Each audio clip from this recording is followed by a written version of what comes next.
어혈의 정의, 어혈의 정의, 우리가 뭐 학교 공부할 때는 점의 정의, 뭐 선의 정의, 사망의 정의, 의학에서 그렇죠. 무엇이 사망인가? 예, 이 정의라는 말을 많이 씁니다. 예, 많습니다. 정의, 뭐에 대한 정의. 예, 진리의 정의, 뭐 그렇죠. 예, 예, 어혈의 정의, 예, 어혈의 정의가 알고 보면 쉽지가 않아요. 예, 알면 쉬워요. 알면 쉬워요. 예, 모르면 어려워요. 예. 무엇을 어혈이라 합니까? 어혈의 정의가 뭐냐 이 말이죠. 무엇이 어혈이냐. 뭐 이렇게 갑자기 물어보면 답이 잘 안 나와요. 또 답이 나온다 하더라도 좀 이상한 방향으로 나오더라고요. 어혈의 정의는 모세 혈관을 막고 있는 것이 어혈이다. 예, 맞죠? 그런데 한번 보십시오. 여러분이 옛날에 그 학생 시절에 점의 정의 했잖아요. 점의 정의는 뭡니까? 크기는 없다. 크기는 없고 위치만 있다. 예, 뭐 이런 식으로 학창 시절에 점의 정의, 그렇죠. 선의 정의 이런 거 공부하신 기억이 있죠. 크기는 없고 위치만 있다. 이 크기는 없다는 게 뭘 뜻하느냐? 크기가 눈이 안 보인다. 어느 정도 안 보이느냐? 쪼개고 또 쪼개도 더 이상 쪼갤 수 없는 상태이다. 뭐 이렇게 유클리드 기하학에서 그렇게 이야기해요. 또 수학 선생님들은 다 그렇게 알고 있어요. 예. 즉 크기가 제로, 크기가 없다. 제로다. 전혀 없으니까 없는 거죠. 예. 안 보이는 거죠. 이런 것을 점의 정의라고 학교에서 가르쳐 봤어요. 전 세계적으로. 예. 전 세계적으로 이렇게 했는데 이 최근에 이것이 빨간 거짓말이라는 것이 증명이 되어 버렸습니다. 그 증명을 제가 한 겁니다. 예. 점의 크기는 없는 것이 아니고 위치도 있고 크기도 있고 색깔도 있고 모양도 있고 아시겠죠? 성격도 있고 예. 무게도 있고 다 있을 것 다 있습니다. 있을 것 다 있는 것이 점의 정의라고 제가 새로운 정의를 내려가지고 이게 통과되었습니다. 즉 수학계에 통과되었습니다. 공식적으로. 예. 이거 대단한 의미가 있는 것입니다. 그러면 선의 정의도 다 바뀌어버리겠죠. 점의 정의가 바뀌면 선의 정의와 면의 정의와 입체의 정의도 다 바뀌어버리는 겁니다. 아시겠죠? 야, 이것을 이름하여 영차원이라 하잖아. 이 점은 영차원이거든요. 영차원. 상세한 얘기는 별도로 할 수 있을지 모르겠습니다. 사망의 정의에 대해서도 사실 굉장히 어려워요. 의사들에게 무엇을 사망이라고 하느냐 했을 때 답이 거의 없다고 그러죠. 심장이 멈춘 것을 사망이라고 하느냐. 예. 그게 아니래요. 또 여러 가지. 그 어떤 것도 사망의 정의라고 할 수가 없대요. 이거는 중요한 얘기 아닙니다만은, 그렇다면 어혈의 정의는 무엇일까요? 예, 우리가 한번 정의를 해보겠습니다. 예, 어혈의 정의는 쉽고도 어려운 것인데 쉽게 하시죠. 쉽게. 혈관을 막는, 그렇죠. 무엇이 혈관입니다. 혈관을 막는, 뭐죠? 혈관을 막는 의혈 해버리면 좀 이상하잖아요. 그래서 혈관을 막는 쓰레기라고 하면 돼요. 예. 이렇게 하면 돼요. 혈관을 막는 쓰레기. 예. 예. 이걸 조금 달리 말하면, 혈관을 막는 핏덩어리, 예. 또는 피떡이라고 하죠. 피떡. 예. 예. 혈전이라고 하기도 하고. 예. 이런 것을 어혈이라고 한다. 이렇게 하면 되는 겁니다. 도로에 비유한다면 통행을 방해하는 고장난 자동차. 예? 도로 통행을 방해하는 고장난 자동차. 완전히 망가져서 멈춘, 그렇죠. 멈춰버린 자동차. 예. 그렇죠. 도로에 비유한다면 고장난 자동차, 망가진 자동차, 멈춰버린 자동차. 도로 교통 흐름을 방해하는 자동차, 이렇게 말하면 되잖아. 즉, 피 흐름을 방해하는, 혈관 속에서 피 흐름을 방해하는 그 어떤 물체, 쓰레기. 이렇게 말하면 어혈의 정의로는 충분합니다. 예, 충분해요. 그런데, 어혈의 정의에서 현대학 의사들과 우리 자연증언요법을 공부하는 분들하고 큰 마찰이 발생했어요. 예, 어떻게 발생했느냐.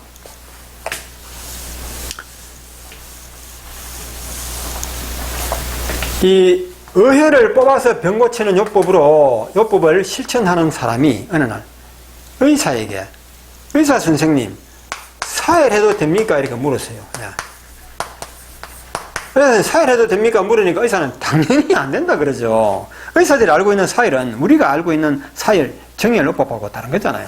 의사들이 알고 있는 사혈요법은 생혈을 뽑아내는 거라 그랬잖아요. 의혈을 뽑는 게 아니고 19세기 한 100년 동안 크게 유행했어요. 100년인지 50년인지 모르겠지만 오랫동안 대유행했던 거라 이 말입니다. 당연히 안 된다 그러죠. 그래서 의사가 설명을 왜 안 됩니까? 하니까 의혈을 뽑는 것도 안 된단 말입니까? 이렇게 물었죠. 의혈을 뽑아도 안 된다 이 말입니까? 의사 하는 말이 의혈이나 생혈이나 그게 그거예요. 생혈도 밖에 나와가지고 굳어버리면 그게 의혈이라 할 수 있는 거예요. 즉 생혈과 의혈은 같은 것이니까 의혈을 뽑는다는 것이 사실은 알고 보면 생혈을 뽑은 것이니까 아무 쓸모없는 일이래. 헛고생이래. 이렇게 의사가 1대1로 개별적으로 사적인 자리에서 말한 것이 아니고 이것이 시비거리가 되어가지고 방송상으로 나와서 TV 방송에서 의사가 그렇게 말을 해버렸어요. 여러분, 의혈을 뽑는다는 것이 알고 보면 의혈과 생혈은 같은 거예요. 의혈을 뽑는 게 아니고 생혈을 뽑는 거예요. 어리석은 짓이에요. 하지 마세요. 이렇게 해버렸죠. 그러니까 정혈요법을 하는 사람들이 가만히 있겠습니까? 의혈과 생혈은 의사의 말처럼 정말 같은 것일까? 아니면 다른 것일까? 이걸 한번 밝혀보자. 이렇게 된 것입니다. 밝혀보자. 그러면서 이 자연정혈요법을 하는 사람이 의혈과 생혈에 대해서 차이점을 이야기를 했어요. 분명히 의혈과 생혈은 같은 것이 아니고 의혈 속에는 생혈보다는 중금속 외에도 물론 다른 것도 있습니다. 중금속이 훨씬 더 많다 이렇게 이야기했어요. 의혈과 생혈의 차이점을 따진다면 의혈 속에는 중금속과 이런 것들이 생혈보다 훨씬 더 많다. 검사해보자, 확인해보자 이렇게 방송상으로 이렇게 보도되어 버렸다 이 말이에요. 그래서 방송 취재하는 기자가 이제 이거 기자도 그렇죠. 관심이 많잖아요. 방송 차원에서요. 그렇다면 이게 국민의 관심사이기 때문에 정말 의혈과 생혈은 중금속 이런 측면에서 차이가 있다는 것을 한번 밝혀보자 해가지고 국립과학원에 가지고 이걸 좀 밝혀달라 그랬어요. 그 밝힌 결과 과학원에서 이 밝혀낸 결과는 어떻게 되었을까요? 의혈 속에 중금속이 좀 더 있을 때도 있지만 그렇지 않을 때도 많다. 즉 의혈과 생혈은 중금속하고 아무 관계 없습니다. 즉 똑같다 이 말이죠. 그렇게 또 그 결과를 방송으로 보도해버렸어요. 성분은 똑같다. 성분이 같다. 이렇게 발표해버렸어요. 이 발표를 보고, 방송 보도를 보고 또 우리 자연연구부 하는 사람은 이 방송이 거짓말했다. 그럴 리가 없다.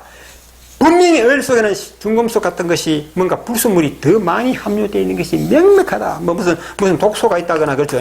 이런 거.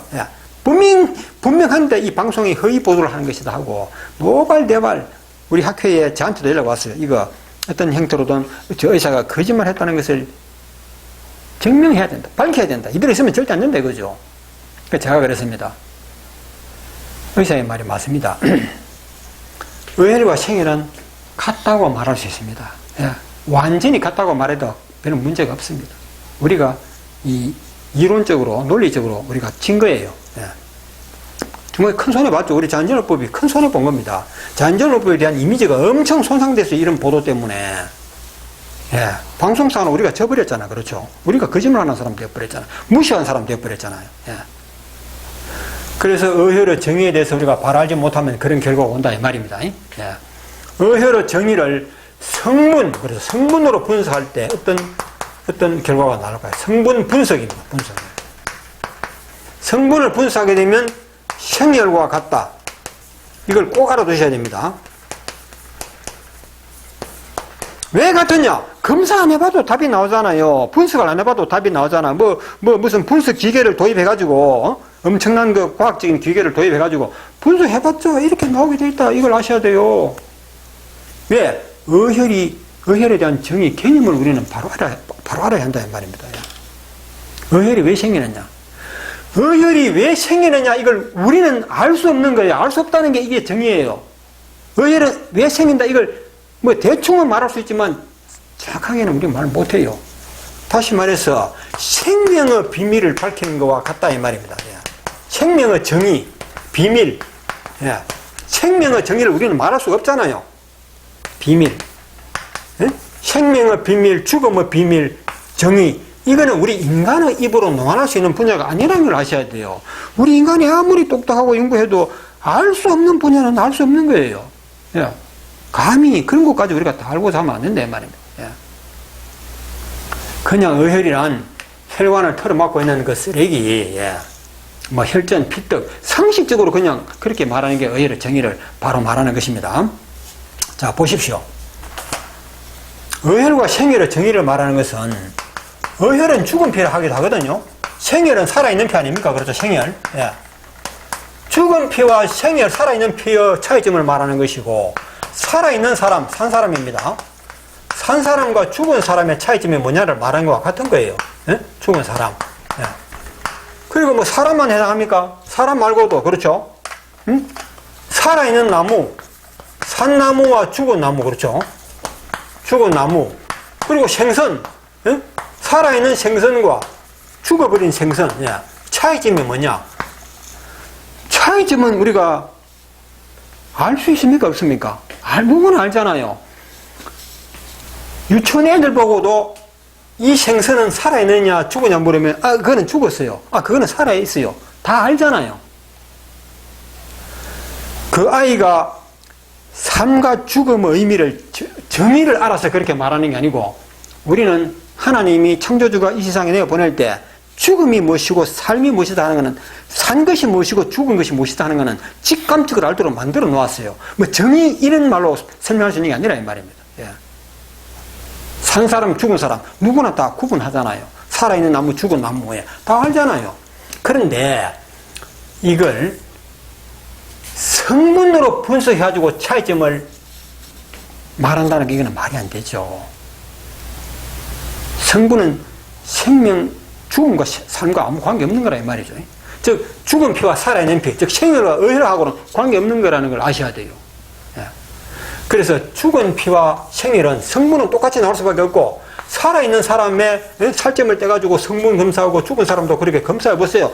똑같습니다. 아무도 똑같죠? 생선도 똑같습니다. 성분이 똑같다 이 말입니다. 산 것이나 죽은 것이나. 그 어혈도 생혈도 죽은 피도 생혈, 살아있는 피도 성분은 같다 이렇게 아셔야 돼요. 그렇지, 그런 걸 잘 몰라버리면 어혈의 정의에 대해서 혼동이 일어나고 그런 실수를 또 범할 수 있다는 거. 자연정의법을 공부하시는 분은 누구나 이 정도 어혈의 정의에 대해서 개념을 갖고 계셔야 되는 것입니다.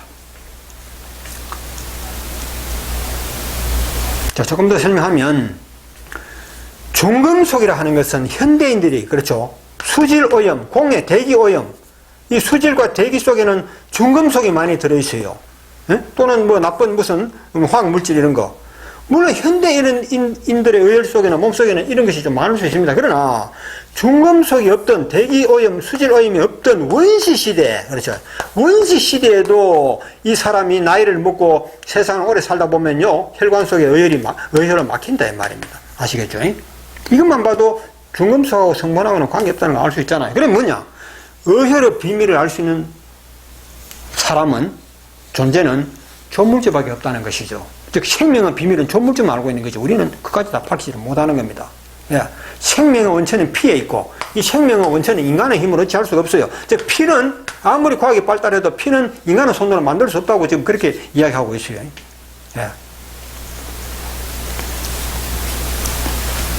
그래서 어혈은 혈관을 틀어막고 있는 쓰레기, 이것만 이야기하시면 된다. 뭐 중금속이 많다 이런 말은 하지 마시라 이 말이죠.